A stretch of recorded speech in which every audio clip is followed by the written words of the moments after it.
شاء الله لا حول ولا قوة إلا بالله العلي العظيم.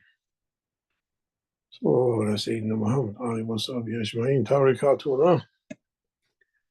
تاركاتنا الصحبة وخير في جميع. بعد بسم الله الرحمن الرحيم. وبحق بسم الله الرحمن الرحيم، وبهيبتي بسم الله الرحمن الرحيم، وبقوتي بسم الله الرحمن الرحيم، وبمنزلتي بسم الله الرحمن الرحيم، وبحولي بسم الله الرحمن الرحيم، وبقدرتي بسم الله الرحمن الرحيم، وقوتي بسم الله الرحمن الرحيم، بجمالي وجمالي بسم الله الرحمن الرحيم. أنزل تجلي مباركة، أنت خير المنزلين، لا إله إلا أنت سبحانك إني كنت من الظالمين.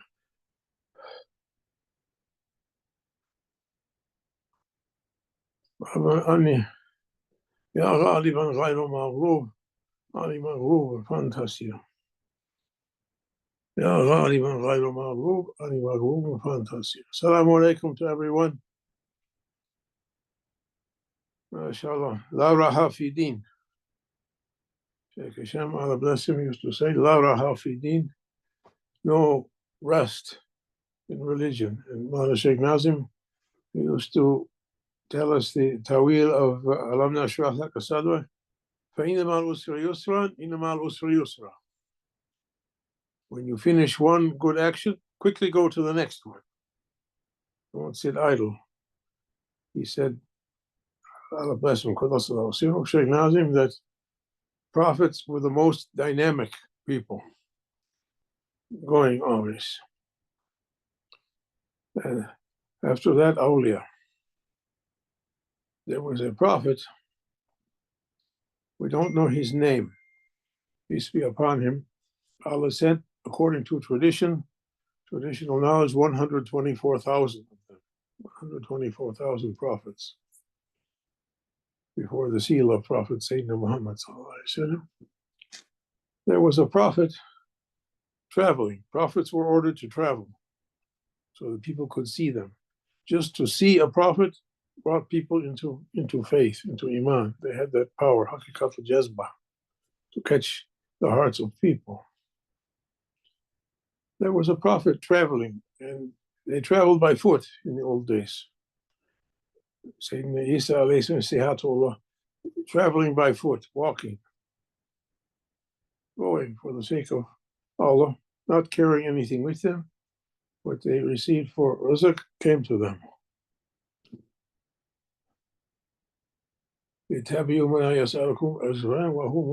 Follow those who don't ask anything. We're far away from that, but asking to be like those people. He was traveling, and he lay down at just after dark, after praying whatever kind of prayer they prayed at Maghrib time in those days, and he lay down to sleep under the stars. And there's no street lights in those days, and no lights, very dark. He fell asleep, using only his hand for his pillow. A voice came to him.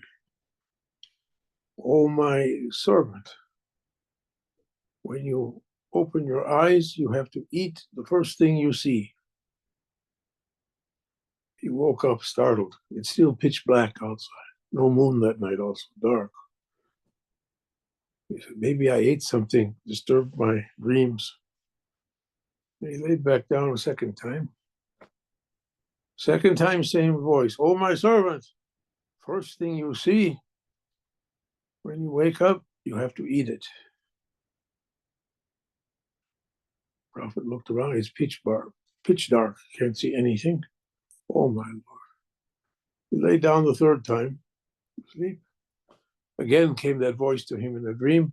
Oh, my servant, first thing you see when the light comes, you have to eat it. That's my order. Now that prophet, he woke up, peace be upon him. It was starting to get light, and the first thing he saw was a huge mountain in front of him, several miles away, 10 miles away, I don't know, far. He looked at that mountain, and the dreams of prophets are true.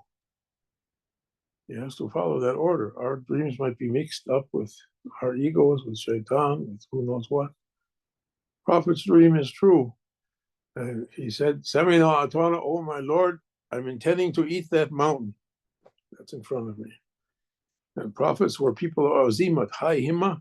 He began to walk towards that mountain saying, Bismillahir Rahmanir Rahim, Bismillahir Rahman, saying Bismillahir Rahmanir Rahim at every step, walking towards that mountain. With every step, Shaykh Nazim said that mountain got smaller and smaller. Usually, if you walk towards a mountain in the distance, the mountain gets bigger. It's small in the distance, but when you come up to it, it's big. You're at the base of the mountain, it's a huge mountain. This mountain with Bismillah Rahman Rahim came smaller and smaller and smaller. When he reached the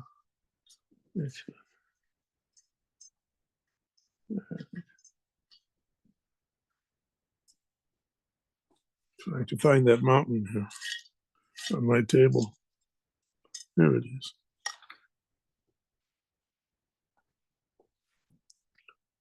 He reached to that mountain. It was like a raisin. He said, Bismillahir Rahmanir Rahim. He put it in his mouth. Subhanallah, he said, I never ate anything so sweet.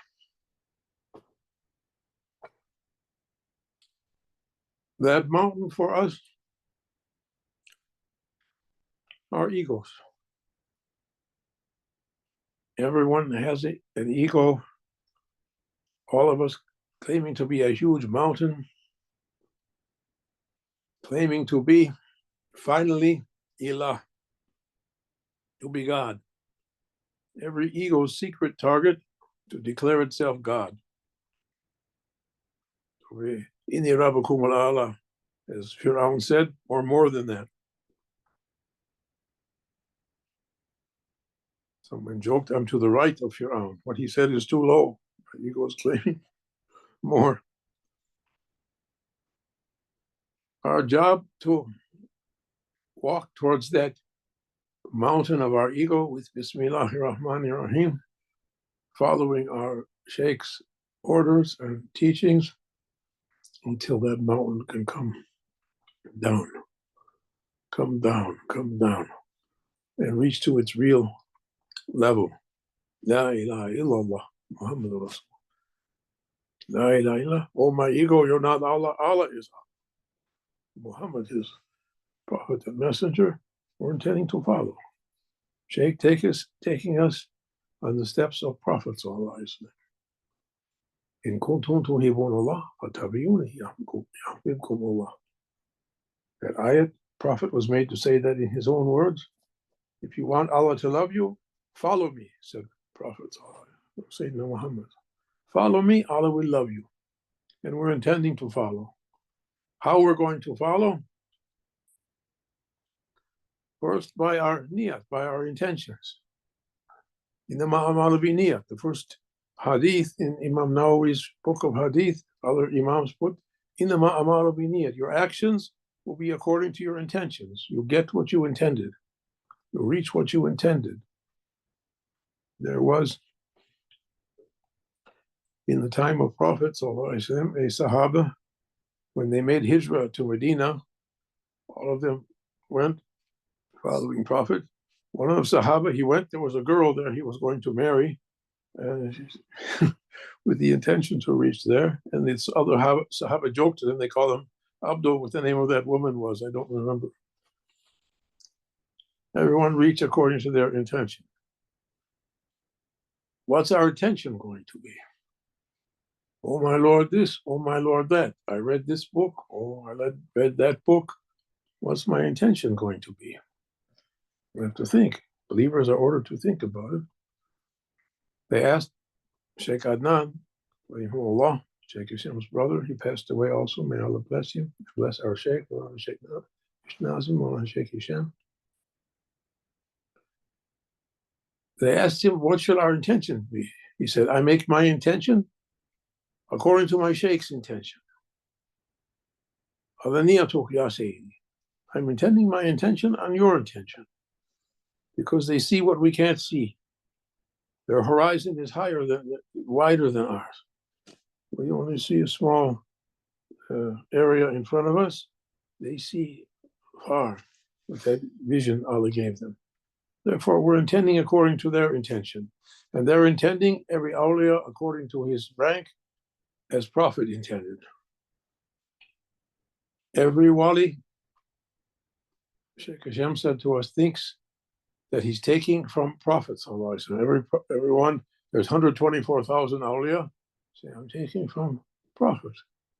But no, each one of them is taking from 7,007, one of those next rank awliya. To them, they think they're taking from prophet, but it's that wali that's feeding them. And every one of those 7,007 says, I'm taking from prophet. So they're seeing it like that. No, they're taking from 313.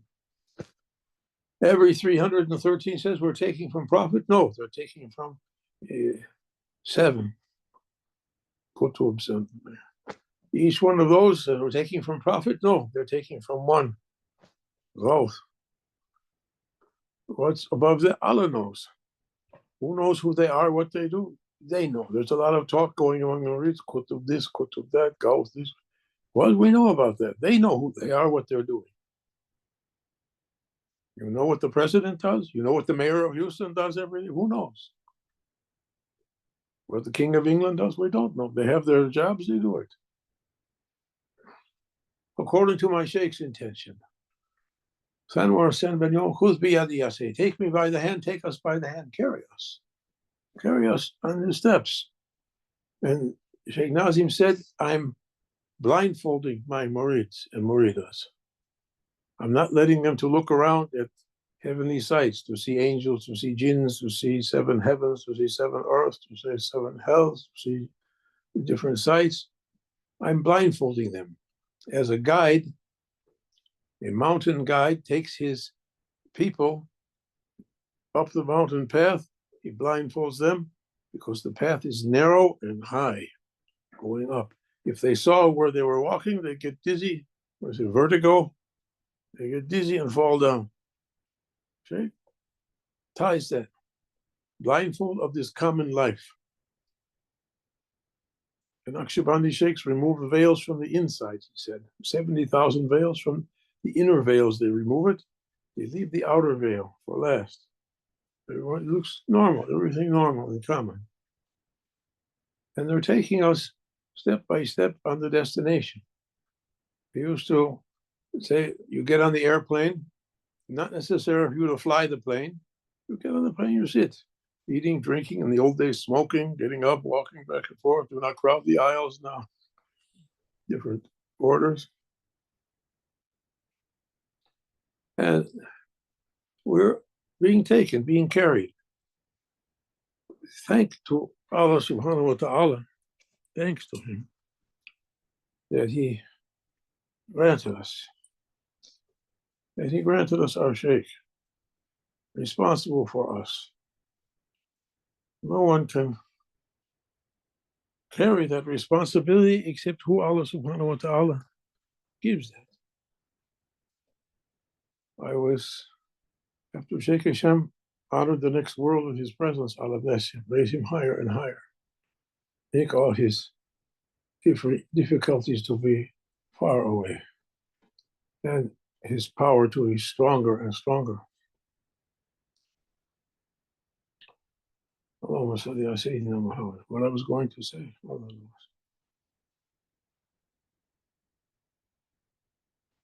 It flew away. After Maulana Shaykh Hashem passed, people are saying, who is going to be Shaykh? Who is going to be? I asked the supreme Shaykh now on earth, Shaykh Google.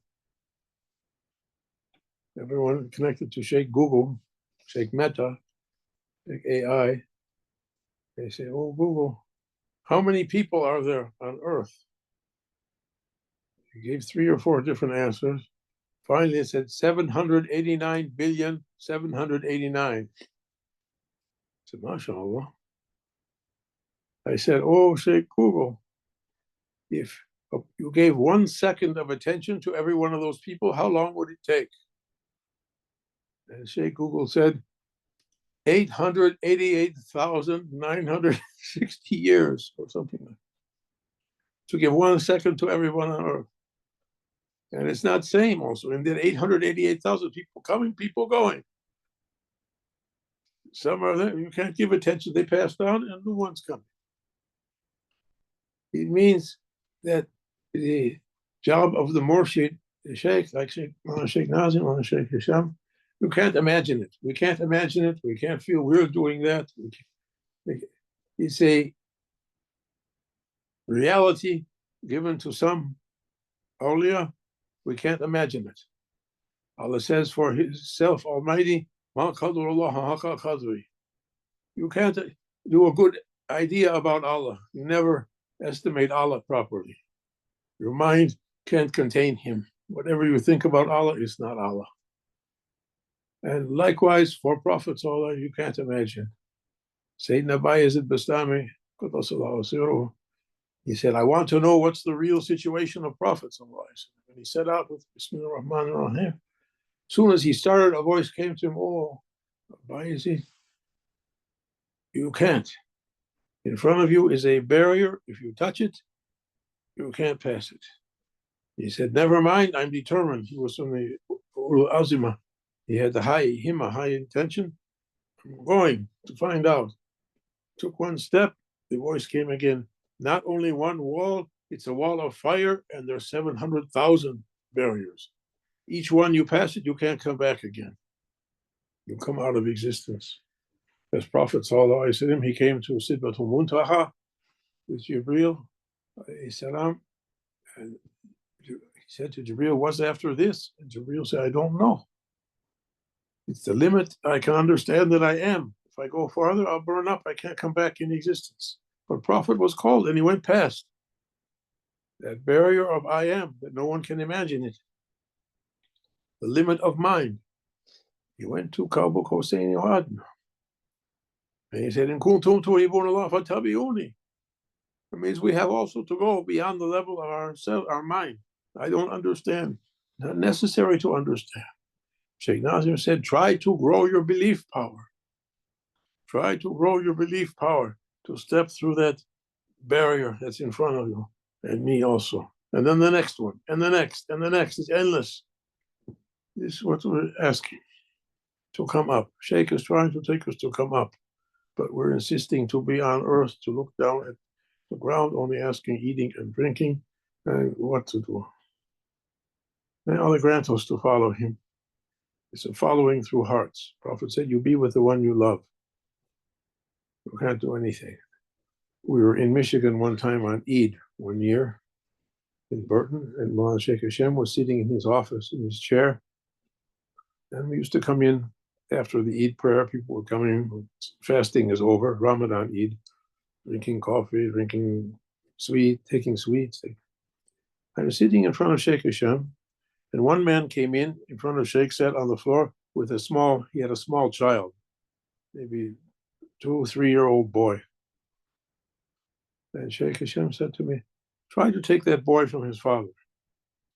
I reached down, trying to make a nice face. Oh, come. That boy went, He can't. I can't take him from the father. So you see, you can't take him from the father. Everyone's connected with the one they love. There's confusion now since Mullah Sheikh passed. Who going to be? We did the bayat for Sheikh Mehmed, that Sheikh Nazim authorized him. But the love is going to be for the one you love. One's going to be connected through the one they love. It's a heart connection. Murshid connection belongs to the Murshid, what they're going to do with the people. That's his job. Sultan Awliya, his job. Rauf and Qutb, their job. Prophet Sallallahu, his job. Who can imagine? You can't know the real situation of Prophet Sallallahu. We could say more. I'm not going to say more than that now. But we're asking for things to be made clear, to be made easy for us, all of us, not to fight, to fall into fights. The Prophet said, going to come on you fitna as the drops of rain in the storm. Drop, drop, drop, drop, drop, drop, drop, drop. What should we do, Ya Rasulullah, when that fitna comes? Go to your home. What if they come to my home? Go to your room. What if they come to my room? Go to the mosque. Happened to Ibn Omar, the time of Ibn Omar, the son of Omar, radiallahu. In the time of the confusion, at the time of Sayyidina Osman, one group, one party of people, disputants, so what should we call them? One party came to the house of Ibn Omar and said, "Oh, son of Omar, come with us. We shall fight in the way of Allah. Jahidu fi sabilillah." Ibn Omar said, "In my father's time, we fought in the way of Allah to establish Haqq. Now you're asking me to establish Batil." He left them when we withdrew. Like that. Keep quiet. Keep your connection with Mawlana Shaykh. We're asking to make an opening through East and West that Tariqat will be under one hand, one love. La ikraha fi din. No one's forced on a bayat, but we're asking a bayat of love to come to every heart, and we can move on one heart together. This can't come from anyone's cleverness. This is a grant from Subhanahu wa Ta'ala, coming through Rasulullah, coming through Awliya. May Allah grant us that love to be with each other in goodness. فَتَصِمُ حَبْلِ اللَّهِ جَمِيعًا تَفَارَقُوا. May Allah grant us. Fatiha. Ameen. Ashhadu an la ilaha illallah. Sheikh Nazim's softbats from Lebanon in the old days. I opened to a page at random. Bismillah ar-Rahman ar-Rahim. On Sheikh Nazim, he said, "Don't argue with anyone unless you have the power of Ibrahim to stop the other party in his tracks." When he said to the tyrant Nimrod, he said, "Who is your Lord?" Ibrahim said, "My Lord gives life and death." Nimrod said, "I can give life and death. You can have someone condemned or saved." Ibrahim said to him, "Okay, my Lord's the one who brings the sun in the east. You bring it in the west." And the other party couldn't say anything. Like that. If you don't have that power to make the other person in peace and quietness, don't argue with them. All you do is throw them into a well, and there's no way to take them out. You can't take them out. So we try not to argue with anyone. May Allah make it clear. When everything comes clear, mashallah. Fatih.